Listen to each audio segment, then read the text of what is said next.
À l'intérieur de la voiture, Dino Scala, 56 ans. Il vient d'être mis en examen pour une vingtaine de viols et agressions sexuelles, toutes commises dans la région de la Sambre depuis 1988.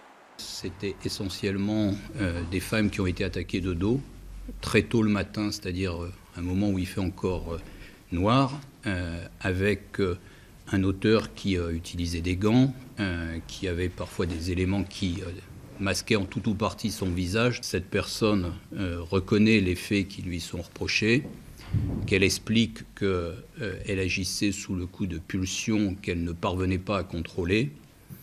Elle indique aujourd'hui tout à fait spontanément dans ce dossier qu'elle évalue le nombre de ses victimes à une quarantaine.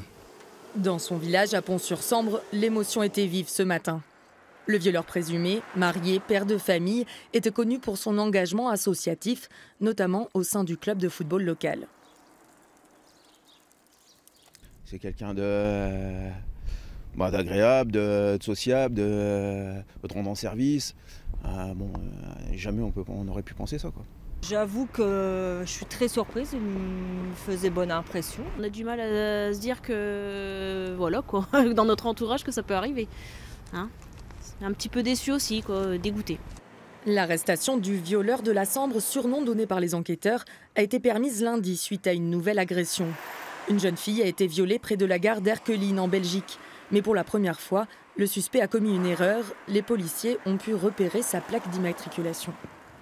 On a pu par recoupement retrouver, avec la marque du véhicule, sa teinte et le fragment de la plaque d'immatriculation, on a pu retrouver l'auteur de cette agression-là. En Belgique, 8 autres affaires pourraient correspondre au suspect. Alors que celui-ci s'apprête à passer sa première nuit incarcéré à la prison de Sequedin, les enquêteurs tentent désormais de retrouver d'autres victimes éventuelles.